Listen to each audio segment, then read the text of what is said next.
Hello, today you will be able to hear the story of a man from Reddit. Listen as carefully as possible. Hello, Reddit. I always believed that my marriage was safe. Erica was the woman with whom I was building my future. We met at university, and from the very first days, our views did not diverge. She was ambitious, smart, beautiful, and I saw her as someone with whom I could spend the rest of my life. Erica was my support and my world. Our relationship seemed perfect until the day I started to notice changes. The first signs didn't come at once. Erica was always busy at work, but I didn't pay attention. She was successful, and I was proud of her achievements. But the more popular she became at work, the more time she spent away from home. Sometimes I would find her phone with strange messages on it, short phrases that didn't match our usual conversations. But I didn't think about it. I tried to convince myself that it was just work stuff, stress, or maybe just my imagination. I was working a lot, and at some point I started to feel that we had become a bit of strangers. She stopped sharing her feelings with me, and in the evenings, instead of spending time together, she often stayed in the other room with her phone or went to late meetings with colleagues. I was worried about this, but I decided not to show too much control. I thought it was all temporary. But one day, everything changed. I came home earlier than usual. I opened the door and heard an unfamiliar voice in the hallway. At first I thought it was just a colleague of Erica's, but what I saw next changed everything. I walked into the living room and there, on the couch, was Erica, and the man she was laughing with, hugging, as if it were all so natural. I couldn't believe my eyes. It was that moment when time stops and you don't know what to do. They noticed me right away, and Erica's face had an expression I couldn't understand, a mixture of fear and despair, as if she was trying to cover up something that couldn't be hidden. I stood there, not knowing whether I had the right to intervene or just walk away and forget about it. But no. I had the right to know the truth. "Victor, it's not what you think," Erica said, her voice choked. It's hard to explain." I couldn't gather my thoughts.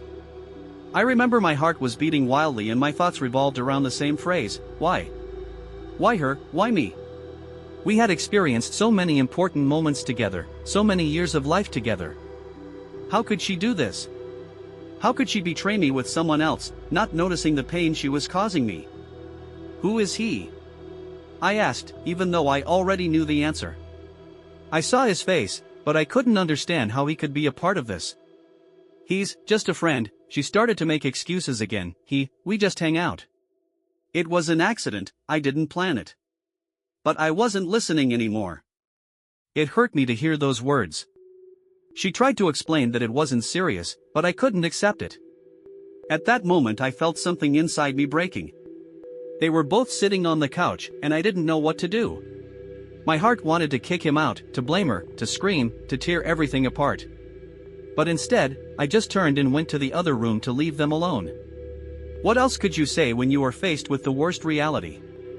I felt like my world was crumbling with every step.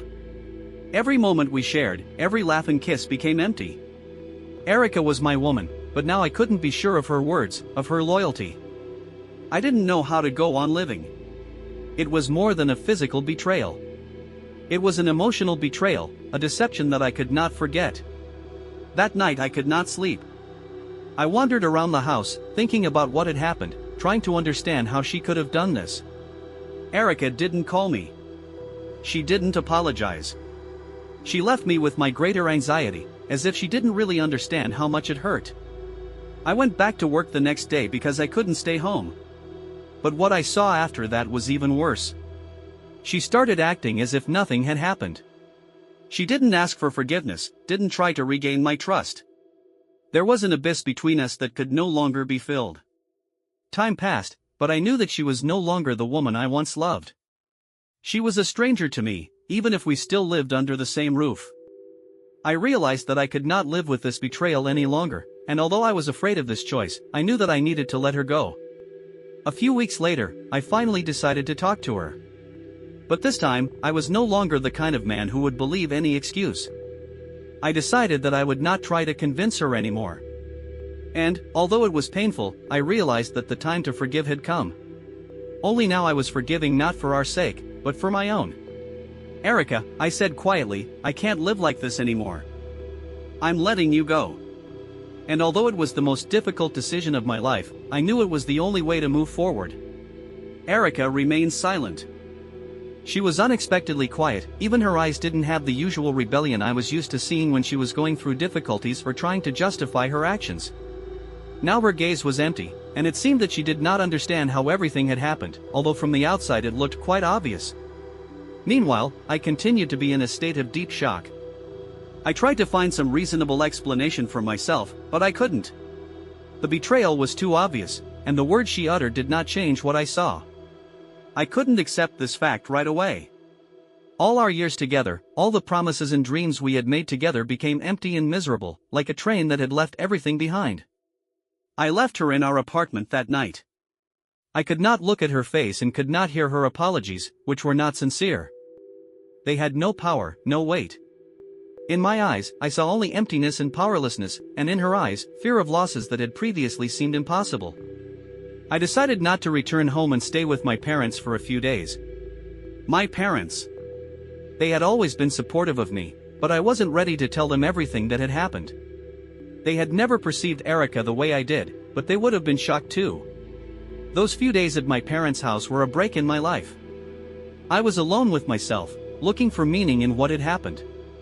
I walked around the rooms, recalling the moments of our happiness, but in each of them there was only sadness now. I tried to remember where and when everything went wrong. I remembered her first looks, our morning coffees, our first trip together. It all seemed so far away and unattainable, like a river that had already dried up.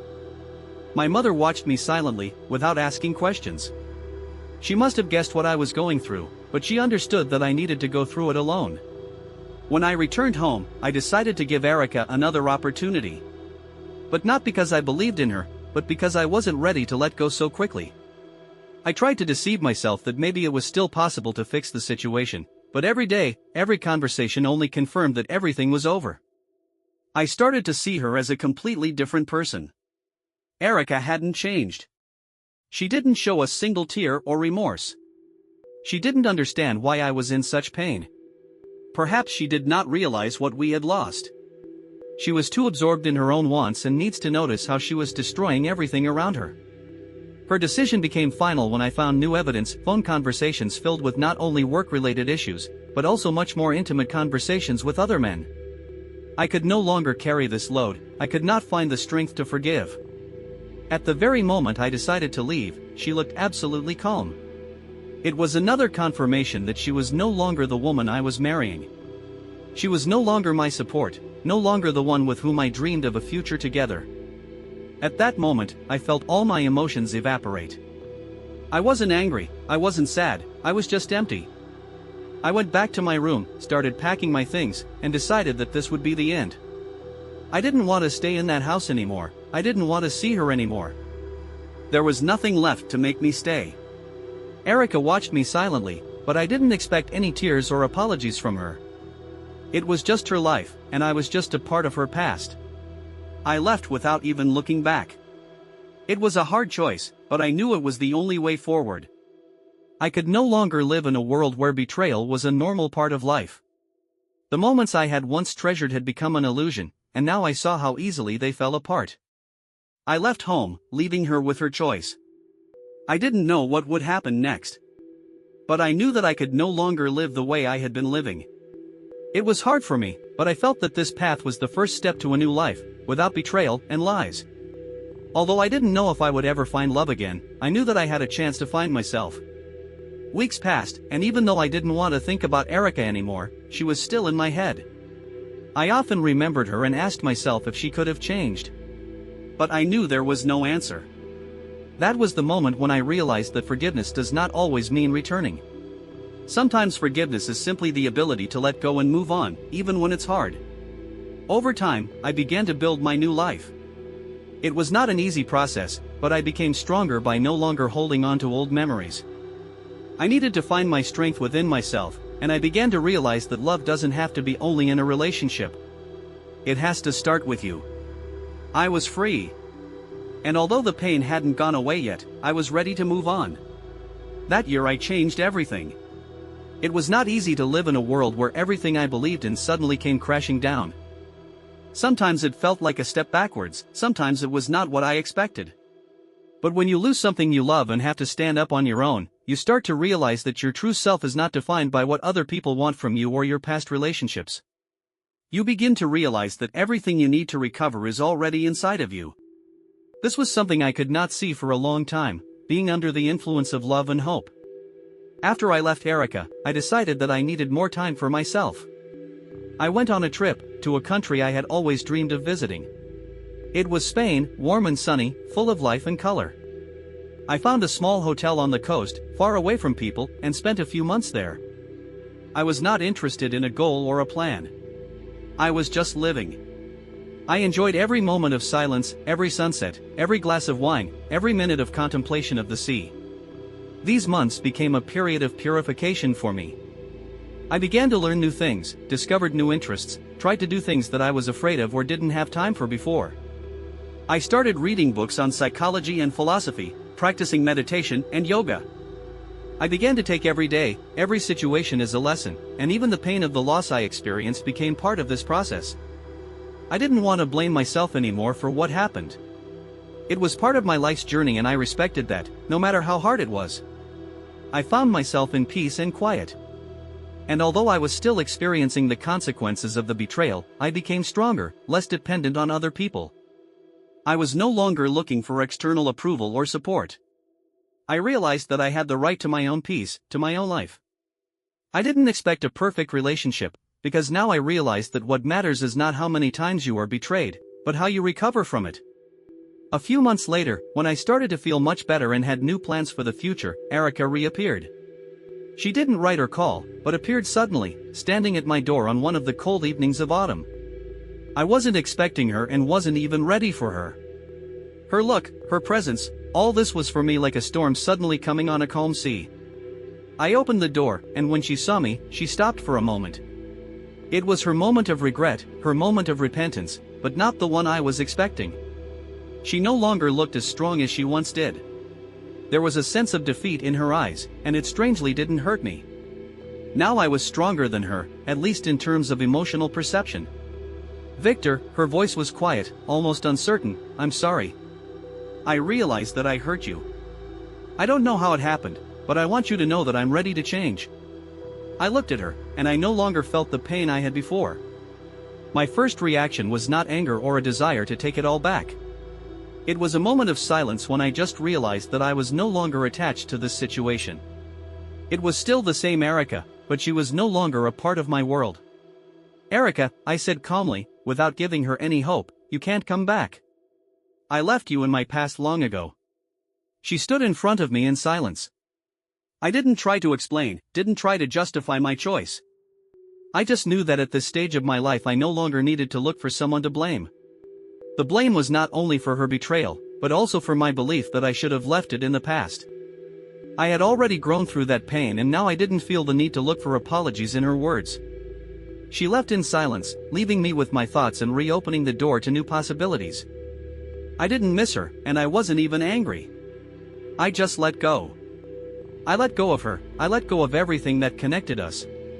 After Erica left my life again, I realized that it was time to move on. I didn't look for a replacement or try to fill the void of her absence. Instead, I decided to look at my life from a different perspective. I started traveling more, meeting new people, learning what was really important to me. I found new activities, began to devote more time to sports and self-development. All those years when I lived for someone else, when everything was adjusted to other needs, have now changed. I became honest with myself. I let go of all my past resentments and felt alive again. A few months later, I met Anastasia. She was different from Erica.